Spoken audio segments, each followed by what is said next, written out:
Welcome to the Sober and Happy podcast, where we talk about all things recovery related, how to navigate the challenges that we'll face along the way on our journeys towards our best lives, and how we could go from living a life of simply just being sober to a life where we're both sober and happy. I was talking to someone last week that I've known for a while. He has reached out to me a few times about getting sober, but every time he'd ultimately keep drinking, saying that he was a functional alcoholic and that he didn't need to stop yet.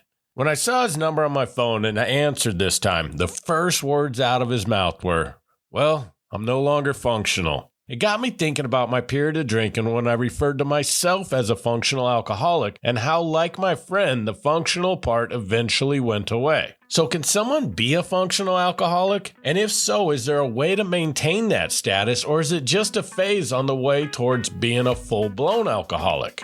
Well, that's what we're going to discuss today. So buckle up. This is going to be a great episode.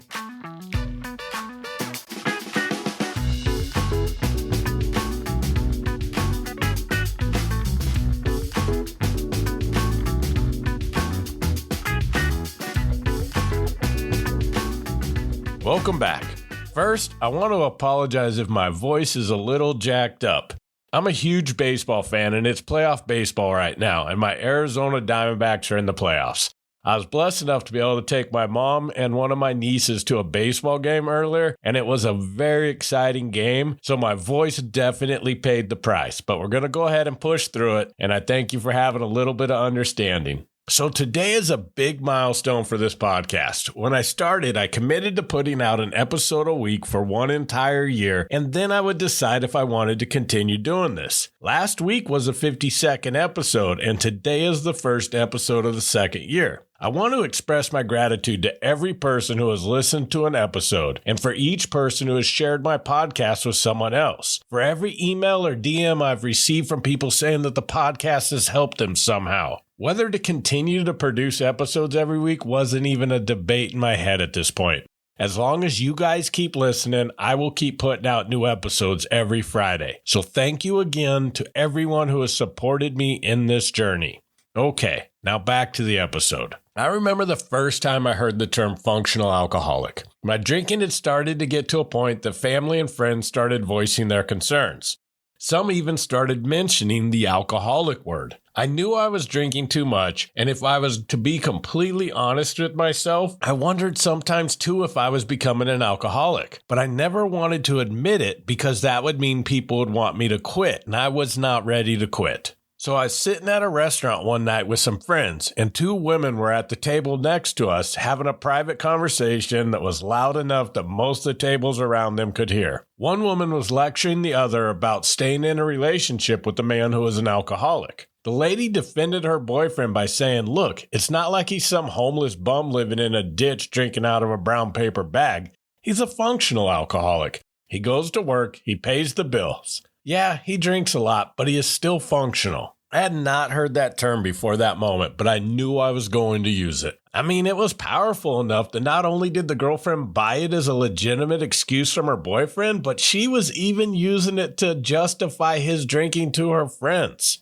I only had one problem. I'd already moved past the way she described a functional alcoholic, but I went to work most of the time, and I usually paid most of my bills before the shutoff notice came. Sounded functional enough for me. So I walked out of that restaurant that day as a functional alcoholic, and I used that description well beyond my life being functional. Here's the thing about my drinking. I never desired to be a normal drinker. I didn't want to control my drinking. The idea of coming home from work, having one or two drinks while watching the evening news, and then going to bed never appealed to me. I like to get drunk. My desire was to be a functional alcoholic. I wanted to be able to drink as much as I wanted and still be able to be responsible. I wanted all the fun and none of the consequences. For me, that was not possible, and I was never able to crack the code to become a functional alcoholic. But I meet people all the time who seem to be able to do that. But I've also found the more I get to know them that although they may check the boxes for having a job, paying the bills, and maybe even making most of their kids' baseball games or dance recitals, their lives are often far from functional beyond the outside appearance. As we dig more into the effects drinking has on their lives, we find that in most, it is having negative impacts in almost every area. And if we talk about what their dreams and goals are in life, many of them realize that they have settled for functional when they want so much more in their lives. Between my experiences and the many people I've talked to who have reached out to me concerned about their drinking, I have found these are the biggest challenges people have faced around living as a functional alcoholic.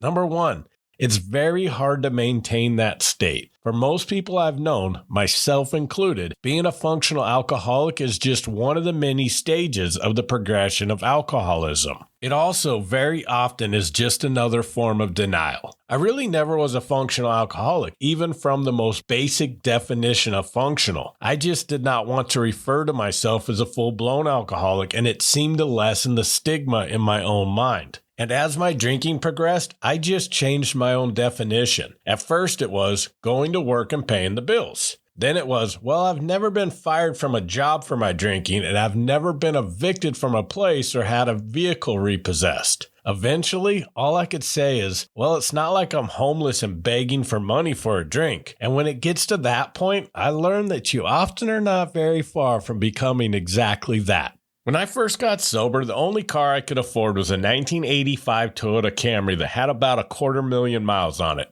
This car was the definition of functional. It started up when I turned the key, and it got me from point A to point B most of the time. But the car leaked every fluid you could put into a car. I had to put fluids in it daily to keep the engine from blowing up. It maxed out at about 60 miles per hour on the freeway before it was shaking so bad that it felt like it was going to fall apart. Any drive over about 30 minutes would cause my back to hurt. Various dash lights would turn on and off, sometimes for completely unknown reasons that I never figured out. As I racked up the miles on the car, it became harder to keep the car functional. And then one day, it no longer was functional. A friend I sold it to forgot to put oil in it for a couple of days, and it was done. This is where a few people may tell me, well, I've been a functional alcoholic for years and I still go to work every day. But are you happy?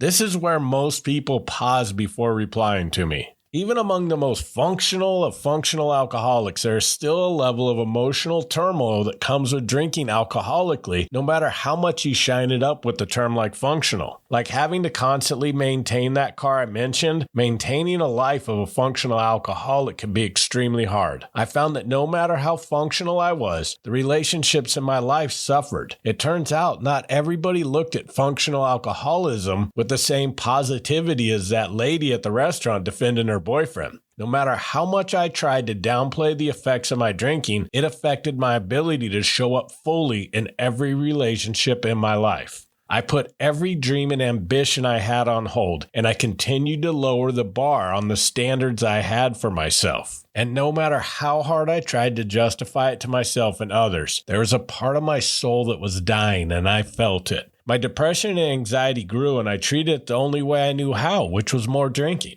So if you consider yourself a functional alcoholic or like me was desperately trying to achieve and maintain that status, I ask you the same question I mentioned earlier. Are you happy? Are you living a fulfilled life that excites you? Are you showing up in the relationships in your life in a way that makes you feel proud? Are you willing to settle for functional? Or if you tap into that part of the soul that speaks truth, do you want more from your life? Those are questions only you could answer. And if you sit quietly with your thoughts around those questions, I'm certain you will find the answer. It may not be the one you want, but it will be your truth. Thank you for listening to this episode, and I hope you're finding value from listening to this podcast. If you are, I'm asking you for 2 huge favors this week. Share the episode with one person, and please subscribe to the podcast, both of which help it grow. New episodes come out each Friday, so I look forward to connecting with you next week. And as always, thank you so much for listening, and keep living sober and happy.